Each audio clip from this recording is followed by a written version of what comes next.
Olá, queridos, graça e paz, tudo bem com todos? Dando sequência aqui, no nosso estudo com a carta de Romanos. Estamos aí no capítulo 2. Vamos dar mais uma andada nesse capítulo, em mais um trecho.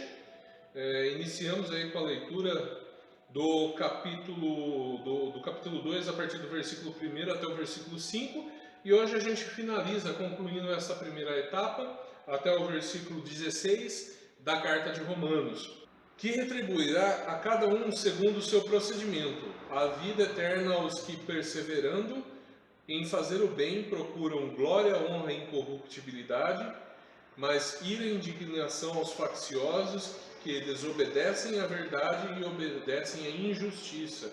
Tribulação e angústia virão sobre a alma de qualquer homem que faz o mal, judeu primeiro, também o grego. Glória, porém, e honra e paz a todo aquele que pratica o bem, ao judeu primeiro e também ao grego. Porque para Deus não há acepção de pessoas, assim, pois todos os que pecaram sem lei, também sem lei perecerão, e todos os que com lei pecaram, mediante a lei serão julgados. Porque os simples ouvidores da lei não são justificados diante de Deus, mas os que praticam a lei hão de ser justificados. Quando, pois, os gentios que não têm lei procedem por natureza de conformidade com a lei, não tendo a lei, servem eles de lei para si mesmos. E estes mostram a norma da lei gravada em seu coração, testemunhando-lhes também a consciência e os seus pensamentos, mutuamente acusando-se ou defendendo-se, no dia em que Deus, por meio de Jesus Cristo, julgar os segredos dos homens de conformidade com o meu Evangelho. Bom, o que a gente vai ter aqui é Paulo definindo muito bem a narrativa com respeito ao julgamento de Deus para com os homens. Inicialmente ele fala do homem natural e agora nesse capítulo ele vai falar do homem espiritual. Então ele coloca agora em xeque a conduta moral dos homens espirituais, dos religiosos. E automaticamente, no versículo 6, em resposta com os versículos anteriores, há um paralelo entre o versículo 6 e o versículo 18.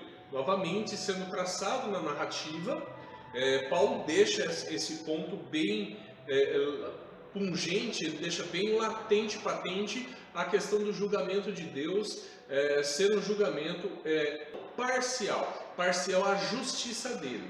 E aonde esse paralelo do versículo 6 e do versículo 18 dá resposta às boas ou más ações do homem perante o Deus Criador, perante a consciência do Deus Criador. Agora não uma consciência subjetiva, mas uma consciência real, uma consciência clara, explícita na questão da conduta moral. E aí a gente vai ter aqui logo em seguida, nos versos de 7 a 10, ações para que a busca, para os que o buscam, a partir do versículo 7 ao versículo 10, vamos ver aqui um paralelo também com os textos de Deuteronômio, capítulo 10, a partir do versículo 12 até o fim, e Deuteronômio, capítulo 11, do primeiro versículo até o versículo 32, onde Deus coloca caminhos em que onde há uma possibilidade da escolha em fazer o bem ou não fazê-lo. Ou seja, aqui, de certa forma, aqueles que, no contexto religioso, aqueles que vão usar a fé de forma justa, aqueles que vão usar a fé de forma clara, objetiva no seu propósito, e aqueles que vão usurpar desta fé, aqueles que vão usar a fé de forma benéfica a si mesmo, onde vão querer, de certa forma, conseguir proveito próprio, e vão acabar usando a fé para seu auto-enriquecimento, ou na questão de um juízo iníquo, ou de um juízo inconsequente, enfim. E nesses versículos ele vai deixar muito bem claro A vida eterna aos que, perseverando em fazer o bem, procuram glória, honra e incorruptibilidade, mas ira e indignação aos facciosos desobedientes, aos facciosos que desobedecem à verdade e obedecem à injustiça. Aí ele vai falar sobre os efeitos. Tribulação, angústia virão sobre a alma de qualquer homem que faz o mal. Primeiro o judeu e também o grego. Então aqui ele já faz a distinção. Independente de judeu ou grego, aquele que busca fazer o mal terá sua consequência. E aí ele faz a ligação com o primeiro citado, que é a questão dos que buscam a vida eterna, perseverando fazer o bem. E ele vai falar aqui: glória, porém, honra, paz a todo aquele que pratica o bem, ao judeu primeiro e também ao grego. Onde aqueles que optam a fazer realmente o propósito da fé, aquilo no qual ela existe, Então aí existindo a ação consciente da misericórdia de Deus sobre a vida do homem, sobre a vida do cristão, do religioso, e a partir disso ele corresponde de igual modo, recebendo a misericórdia e exercendo a misericórdia sobre aqueles que ainda não conhecem o Deus vivo. Então a gente vê aqui um trabalho muito bem desenhado por Paulo para que as pessoas venham a compreender a necessidade de consciência de ações. Em qual propósito você está firmado? Onde você está na sua colocação de fé? Isso nos remete até à questão da pergunta onde quando Deus visita o Éden, pergunta para Adão: onde você está? Não por uma inconsciência de onde Adão estivesse, Deus é onisciente e sabe de todas as coisas, não é? Mas a partir da questão onde Deus pergunta a Adão a sua condição, onde você está? Em que lado você está agora, Adão? Você está no lado da obediência ou no lado da desobediência? Esta é uma pergunta extremamente subjetiva, mas muito, muito, muito intrínseca com a questão da moral humana, com a questão do que Paulo está dissertando aqui. Onde você está no seu posicionamento? Você está servindo a Deus claramente no seu propósito e objetivo, ou usando deste conhecimento a benefício próprio, ao seu próprio bel prazer, aos seus próprios interesses?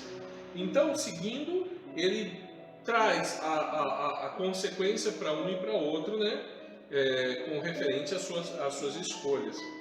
E aí a gente vai andar um pouco mais para frente, onde no versículo 11, Paulo vai deixar claro que Deus é completamente parcial à sua justiça no seu julgamento, onde ele diz que, no versículo 11, porque para Deus não há acepção de pessoas. Aqui a gente não está falando de uma questão ligada a não haver acepção de pessoas na questão salvífica. Não tem nada a ver com isso que Paulo está falando. A questão de não haver acepção de pessoas, na questão salvífica, vai caminhar para um lado mais universalista, de salvação para todos, sem distinção de pessoas. Mas não, aqui na questão, não havendo distinção de pessoas para o julgamento. Quem é certo, quem é errado. Quem é certo vai ser julgado para certo, vai ser julgado de acordo com suas ações certas, mas não isso imputando como motivo para uma salvação ou motivo para um galardoamento, mas sim que as ações são reflexos dessa salvação, são reflexos dessa graça, são reflexos da ação de Deus no homem, mas sim ele vai ser julgado pelas ações e ações boas, e aquele outro vai ser julgado pelas ações ruins. E aí Paulo vai deixar muito claro nos dois versículos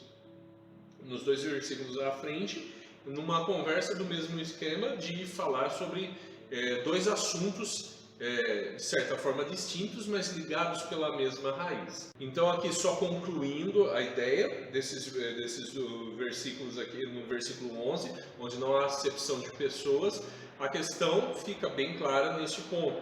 Não há um julgamento diferenciado para padrões de pessoas. É um julgamento dentro da justiça de Deus, onde todos, justos e injustos, serão julgados, certo? Então aí, a partir disso, a partir do versículo 12, a gente vai ver Paulo falando assim: assim, pois, todos os que pecaram sem lei, também sem lei perecerão, e todos que com lei pecaram, mediante a lei serão julgados. Porque os simples ouvintes da lei não são justos diante de Deus, mas os que praticam a lei hão de ser justificados. E aí, eu queria que você acompanhasse comigo e fizesse um salto do versículo 13 ao versículo 16, numa leitura contínua. Então seria assim, vou pegar da parte B do versículo 13. Mas os que praticam a lei hão de ser justificados. Versículo 16. No dia em que Deus, por meio de Jesus Cristo, julgar o segredo dos homens, de conformidade com o meu evangelho. Ou seja, Paulo está usando aqui, ele tem uma ligação nesses dois textos, porque ele está falando daqueles que andam em conformidade com o evangelho, aqueles que andam em conformidade com o Espírito, aqueles que foram resgatados e assim arrebatados pela graça, pelo convencimento do Espírito Santo, se converteram verdadeiramente a Deus, e esses serão justificados perante Deus. Já estão justificados perante Deus através de Cristo Jesus, mas Paulo usa aqui uma colocação temporal para uma melhor compreensão. Essa colocação faz com que ele entenda essa dinâmica do que Paulo está destrinchando, desenrolando no seu texto. E no versículo 14 e 15, eu não li eles na sequência. Por quê? Porque na verdade ele abre um parênteses nessa questão. Então ele abre um parênteses nessa dissertação e ele coloca a questão dos gentios, para que fique bem claro. Né? E quando ele fala dos gentios, ele está falando aqui a respeito do homem espiritual, e ele abre um parênteses e coloca um adendo falando sobre um homem natural. Quando ele coloca esse adendo, ele fala a partir do versículo 14, quando pois os gentios que não têm lei, procedem por natureza de conformidade com a lei, tendo a lei, não tendo a lei, eles servem para eles mesmos de lei, e mostram na lei, e mostram a norma da lei gravada no seu coração, testemunhando-lhes também a consciência e os pensamentos, mutuamente acusando-se e defendendo.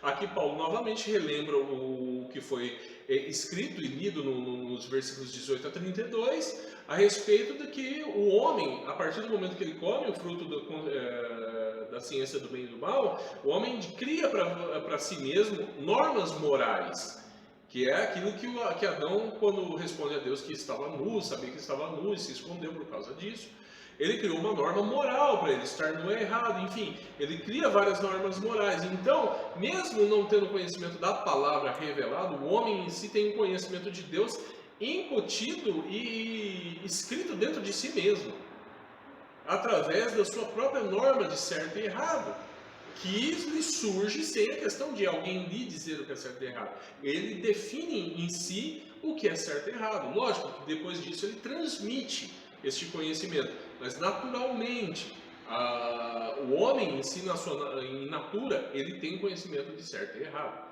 Então Paulo aqui, ele traz novamente a questão ele traz os dois pontos paralelos entre uma religiosidade verdadeira e uma religiosidade falsa, faz a comparação do homem natural e coloca até o religioso numa condição mais vergonhosa, que a gente vai ver depois nos versículos para frente, na próxima sessão, do versículo 17 ao versículo 24 do capítulo 2, onde ele coloca o homem religioso numa posição extremamente vergonhosa e até mais reprovável do que até o homem natural. Mas enfim, isso aí vai ficar para o próximo vídeo. Por favor, não esqueçam de dar um like, curtir o vídeo, por favor. Se vocês tiverem perguntas, dúvidas a respeito dos textos lidos, alguma dúvida, alguma coisa que você não entendeu, por favor, não esqueça de pedir para o seu líder o meu WhatsApp, pode me chamar lá, a gente conversa e tenta chegar ao esclarecimento da dúvida e o que precisar mais. Tá ok, gente? Fica aí um forte abraço a todos, fiquem todos na paz do nosso Senhor Jesus Cristo e até a próxima aula. Deus os abençoe.